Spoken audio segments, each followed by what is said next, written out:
In this series, Herd Strategies President Denise Herd connects with industry leaders and community members to discuss the challenges they face within their fields. Join us bi-weekly to learn all about how they see us.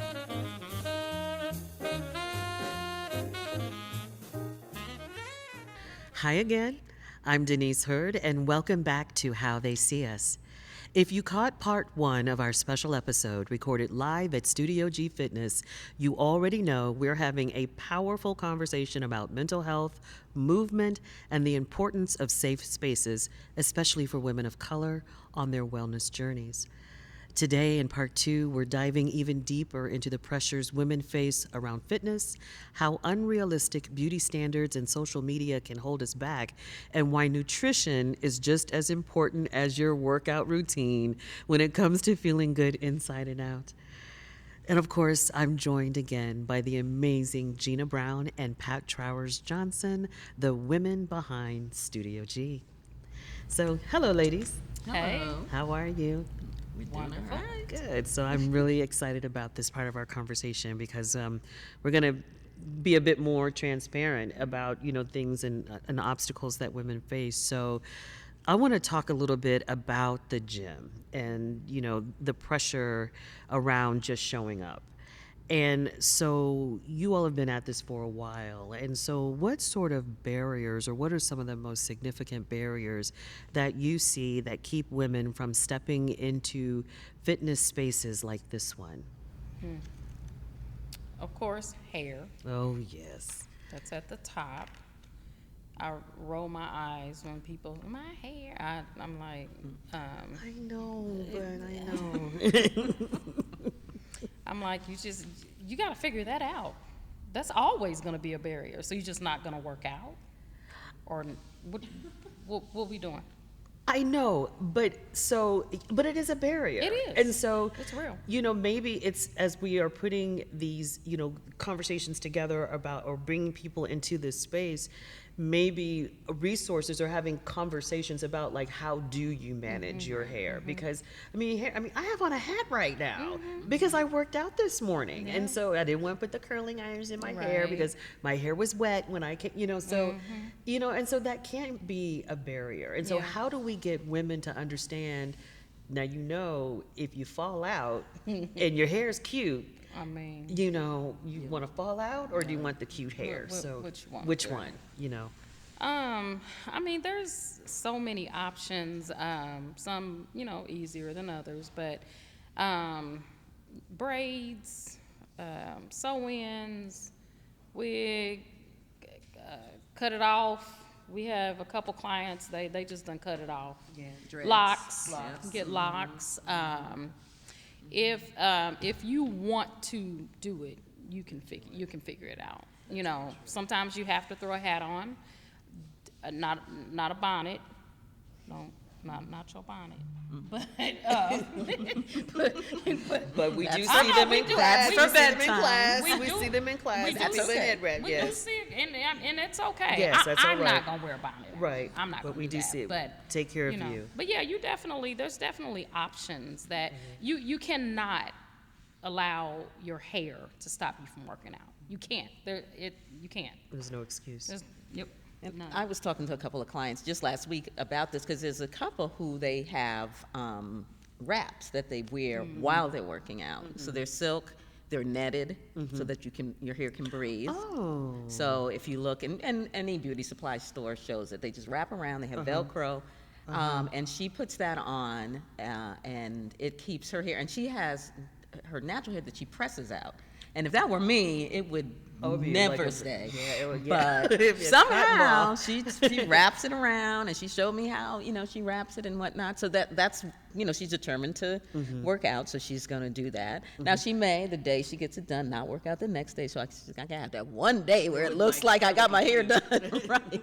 But in general, braids. A lot of clients use braids. I actually was talking to my one of my stylists, and she said, the crochet style is a very good one because it allows the hair to still breathe.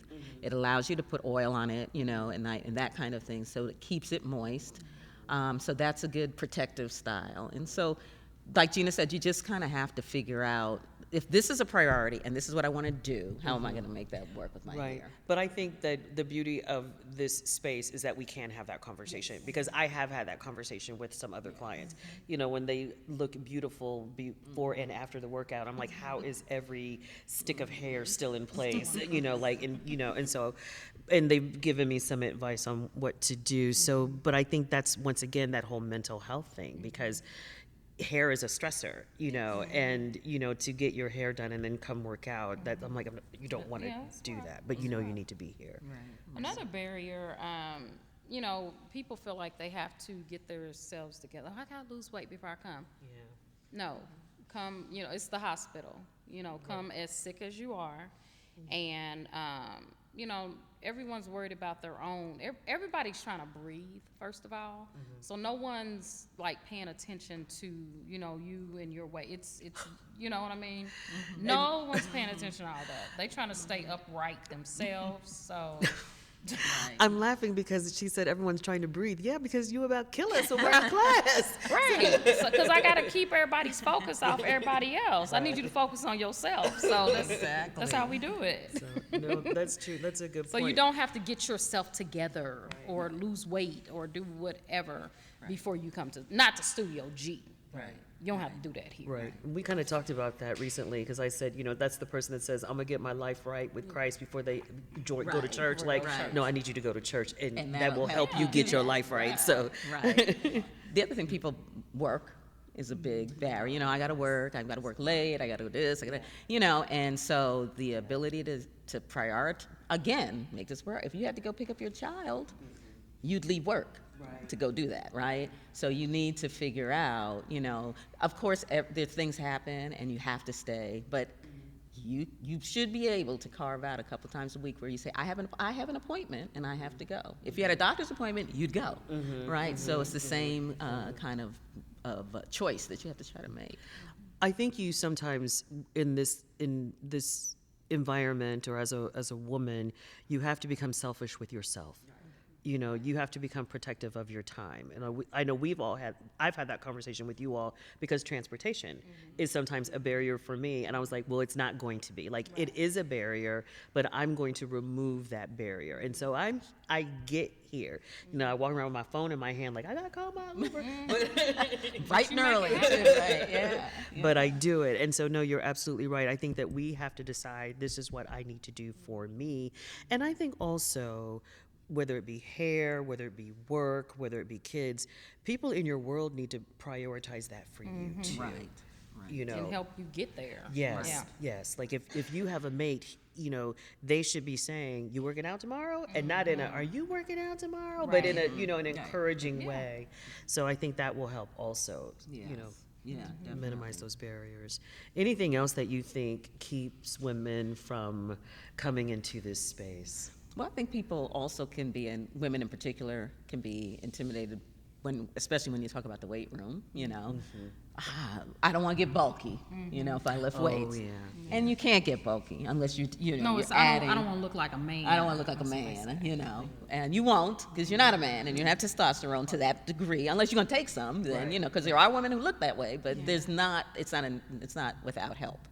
You know, so people have to get over that and understand, you know, that they're actually going to help themselves. They're going to help themselves, because you're losing bone, you're losing muscle mass every day as you age. And so you're only helping yourself, you know, not look like I think you have that visual of a shirt hanging on a hanger. That's how you're going to look if you don't give yourself some muscle. Yeah. And so that's what people have to focus on. You don't want to look like a hanger. You don't want to look like a shirt on a hanger. No, you really, really don't. You really, really don't. You don't. Another thing I think is playing a role and just is kind of impacting everything in life, and that's social media. And so I do want to take a little time to talk about what social media has done within this fitness space, because it's actually created like a polished version of fitness because of filters and whatnot. And it's just not realistic. It is not realistic. And so, how do you help women or guide women into separating what they see online from what their bodies truly need to be in real life? You know, because we're all built differently. So, how do you stop us from coming in and saying, I want to look like that, and holding our phone to you and saying that's what we want to look like? You have to explain to people that, you know, genetics play a huge role in, you know, what you look like. And I always tell clients, like, even if you're on social media and you're looking at pictures, at least follow people that look like you. Like, I'm not following people that are tall and lean, and that's not my body type. If you look at my Instagram, I follow short, stocky women, black and white. You know, just a variety of women that look like me and the vision that I have for myself. So you just have to get people in that mindset, and you have to accept your body for what it is. Talk a little bit more about that, because it's the acceptance part that's hard, because you know, we all have like envy, you know, like food envy, body envy. Like, I wish that, you know, evidently I was talking when the butt line was open, I was running my mouth in a different line. And then by the time I tried to got over that line, it was closed and they weren't passing them out anymore. Right. So how do we deal with that? Like, things that we wish we had and we don't have, you know? No. Well, one is you need to focus on what you have. So oftentimes when we talk to women, we say, what is it that you like about your body? What are the parts of your body that you like? You know, so they can start thinking of, where do I stand out? Okay, let's work to enhance that. You know, and I think we've had, now it's more fitness, but the whole standard of beauty has been continually defined by the media over years, where there's certain types of looks that are supposed to be beautiful and other types of looks that aren't. And we really just have to work to get away from that. All types can be beautiful in their own way.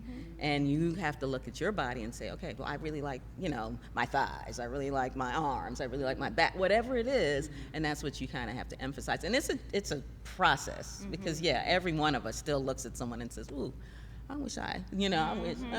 But then you have to kind of remind yourself, you know, that there are always to be beautiful. There are always to be fit, too. Being fit doesn't always have to mean that you look like you're ready to step on stage for a fitness competition. You know, and what is your goal? What are you trying to do?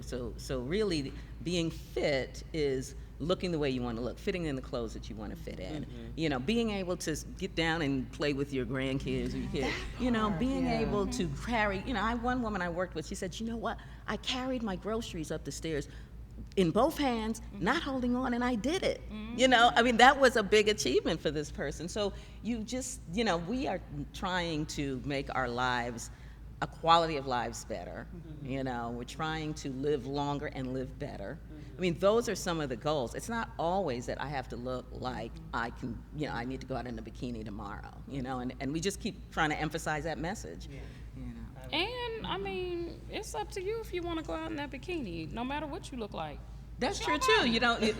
Well, right. A bikini wearing person doesn't always have to look like a thin, right, like a model. You have to look like a model. You know. So those are the things that we just have to keep emphasizing, because we're just being told that if you don't look like this, you're not beautiful. If you don't look like this, you're not fit. And we just have to continually fight against it. And sometimes part of self-care is turn off the daggone social media. Exactly. You know, why are you spending all day following these people? You know, so that's another. So you all should know that every single head in this studio is going up and down where this social media situation is concerned, because it's out of control. It is, and you can get caught up in it, looking at images and scrolling through and seeing, you know, body and body types, and, you know, wondering why you didn't get or how can I get, and it throws you off the game that's for you. It throws you off your journey. And if we're talking about that as women, what are the young girls going through that are looking at that? And so if we don't start setting the example that we can't live our lives based on what we're seeing on social media, they are really being impacted. And speaking of mental health, we know the rise in mental health issues among young people is just incredible. Yes, it is. It is. You are right. That's a good point. I want to talk a little bit about advice, because what advice would you have to, or would you give someone that's struggling mentally and doesn't know where to start with their physical journey? Because it's like, it's mind over matter, If you can get your mind going in the right direction, your body will fall in right behind it. So how do you get us started? How do we?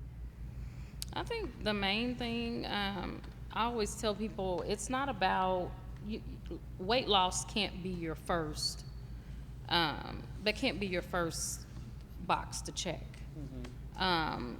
Do what you're supposed to do the process, and all of that will come along. And sometimes, I always tell people, sometimes you have to do it hard. Sometimes you have to do it even when you don't want to do it. I don't care that you don't want to do it. But you gotta do it. I know. You gonna and she do says it. that to us, by the way. She Yeah. does not care. I don't care that you don't want to do it. You don't have to feel like doing it. Just do it. Just do it. Right. Sometimes it's gonna be harder. Sometimes it's gonna be a little easier.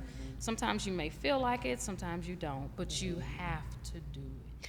I remember one day after one of your workouts, when I came in, I wasn't feeling it. All the way through it, I wasn't feeling it. And when it was over, I was so grateful. Like, I just ran out the door. And I remember posting on social media, some days you come in and you're excited and you do the workout and you feel great. Sometimes you just do the workout and it's over. Today was one of those days, and someone's put, well, at least you did it. I was in the bed. I'm like, okay, well, There you go. There you have it. Okay. There you go. Yeah. Yep. So, no, you're right. Because even yesterday, was it yesterday? I dropped Carter off at school, and I came up here and I answered some texts and emails, and I fell asleep out there. I was just sitting down in the car. I don't even know how long I was asleep. And then I woke up, I said, I don't feel like working out, I should just leave. And then I said, but how are you gonna feel if you don't go in there and do your workout? So I got my behind in here and did my workout, even though I did not feel like it, Because then I always have to ask myself, what would you tell one of your clients? Right. You know what I mean? Because I didn't have any reason to not. I just didn't feel like I was just being lazy. Yeah. So, yeah. And I had a nap. Yeah, So you're in the you should have car. been rested. Get Time to in there get and work going. out. Get in That's there and right. work out. That's So, right. And then sometimes you just have to say to people, just do 10 minutes today. If you're starting on this journey and you're just really stuck, just do 10 minutes today. Then tomorrow do 15. And just, give yourself, Keep going. some congratulations for having at least done that effort. Now at some point you're gonna have to get to the point where we're doing that solid hour, you're doing it 3-4 times a week. Yeah. But just get started. Just have 4 glasses of water today. We know we want you to have 16, but let's have 4. I'm talking to myself right now, but just have 4 glasses of water. Just have 8 glasses of whatever it might be. So sometimes you just have to, make those little steps until you can make the big steps. It's true. And sometimes even in the middle of it, you have to just push to get through. I know one time I was working out, it was a Saturday, and I was on the struggle bus. I was the driver, the passenger in the front seat, the back seat, all of it. And I know another trainer, Jen, who teaches a lot of the step classes, she literally stood next to me and just pushed me through. But it was a real gentle nudge because I was ready to put the weight down and just pretend like I was doing something until you said next and we moved to the next station. But she literally stood right by me and just in her way, just pushed and I got through it, and you all have come over it and helped us when we're trying to do pull-ups. You've stood next to us like you're not getting down off the machine, like you're gonna do it. And so I think that helps also with the pushing through when you just don't feel like you could give anything else.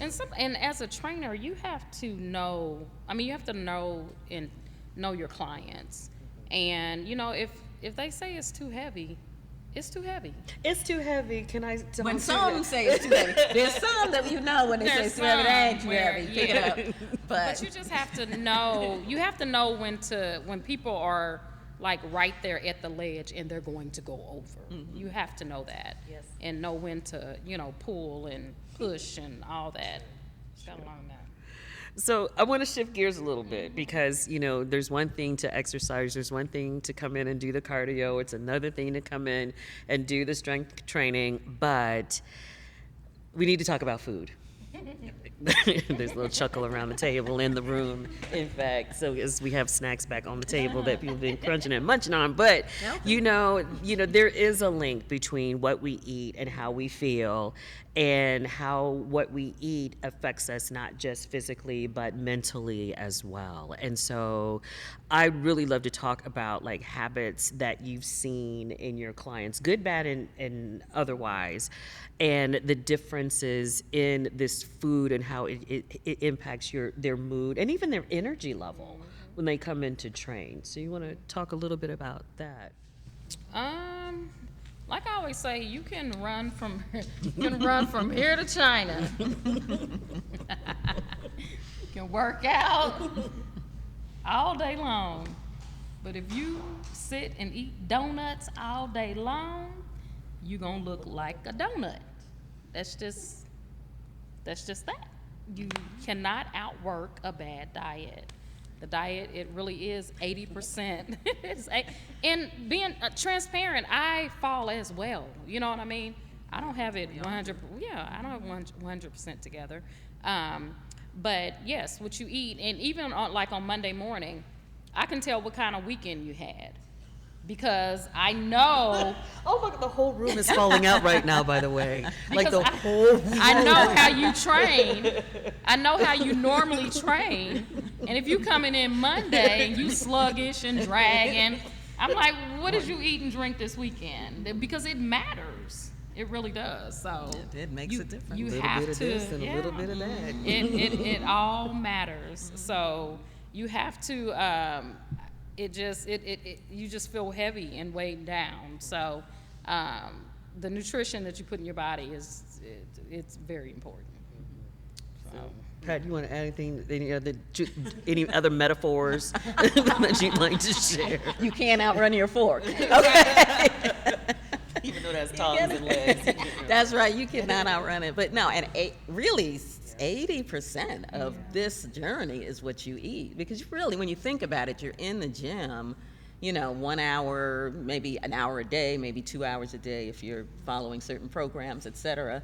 And the rest of the time you're out there, and what you're eating, the balance of, we talk a lot about, as you know, the macronutrients, the proteins, the carbs, and the fats, and making sure that you have the right balance of that. And portion control is a tough thing, particularly when it's something that you like.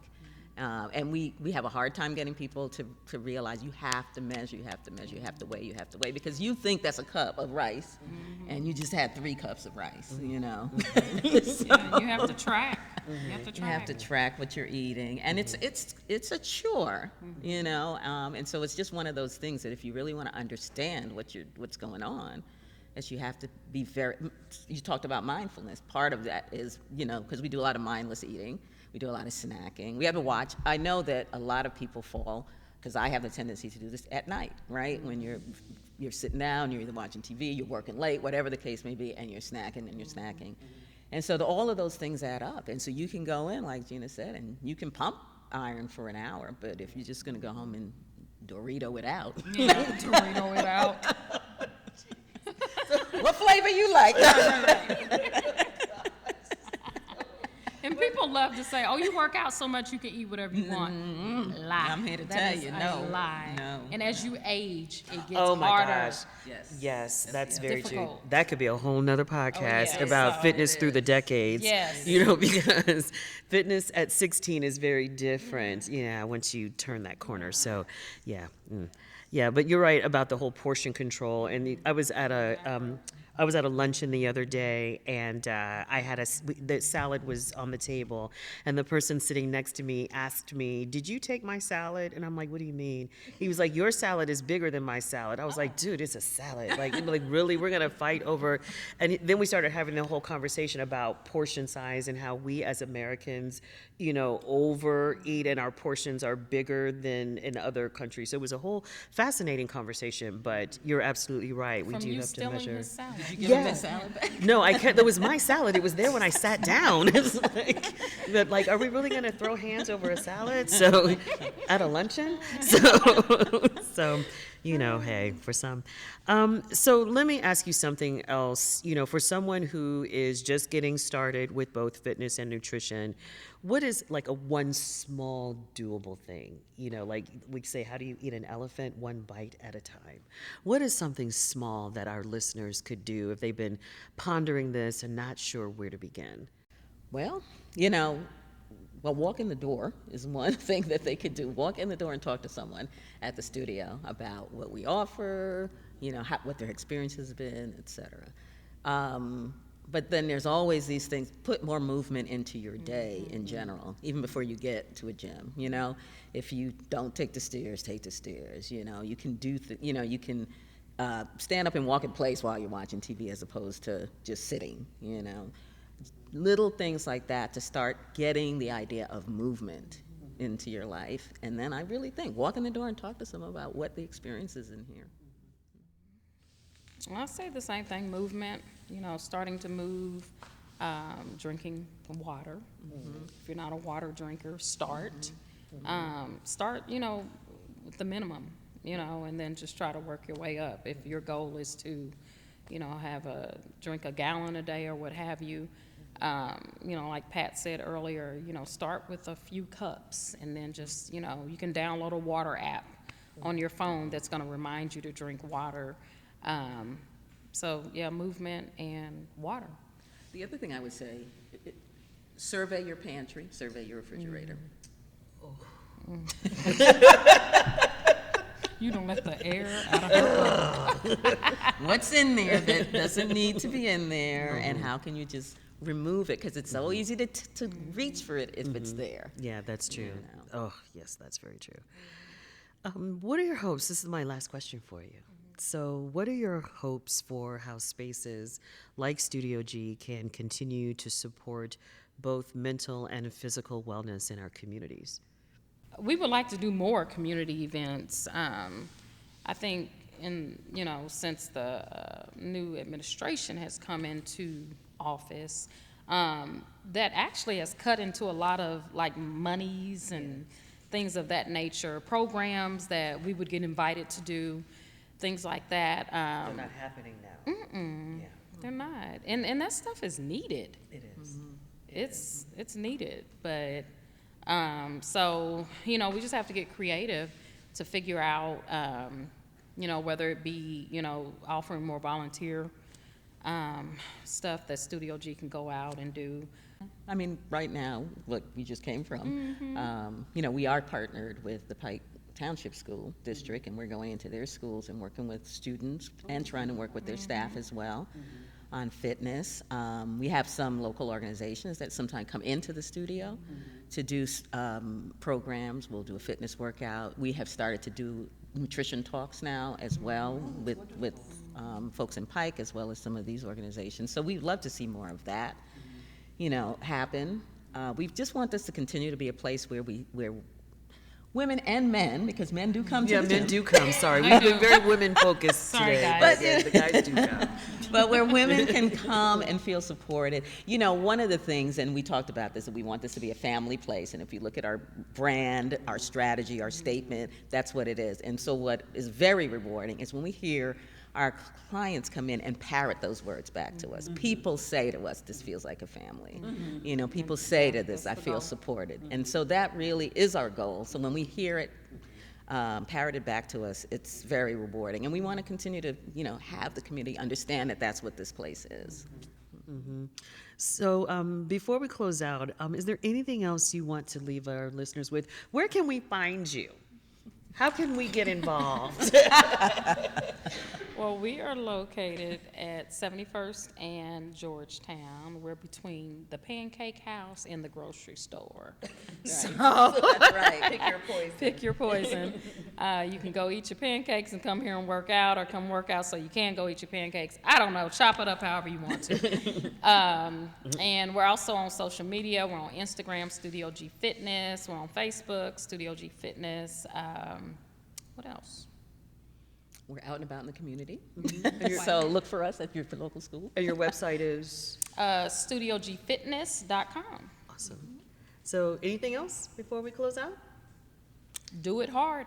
That's what I say. Focus on fitness. Do it hard. And take care of yourself. Take care of yourself. And this is part of it. It is a big part of it. So thank you all so much. Thank you, thank you, thank you. Thank you. You know, just not just for being here today, but just for the work that you do, period. It's absolutely amazing. And you know, this is a safe place. Studio G is a safe place for so many of us, and I'm so grateful that I'm a part of it. We appreciate we're you grateful for your consistency. Thank you, even though I've been like that donut running to China person, but conversation for another day. But, and to everyone listening, I do hope that this conversation has reminded you that movement really isn't just about your appearance.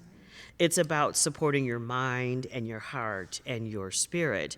And even something as simple as a daily walk can lower stress and boost your mood. And it's one of the most powerful forms of self-care that we have.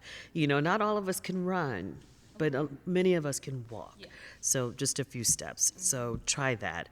If you've enjoyed this episode, be sure to subscribe to How They See Us wherever you get your podcasts, and catch the video version of our past podcasts on our official Herd Strategies YouTube channel. Until next time, take care of yourselves and each other. Talk soon.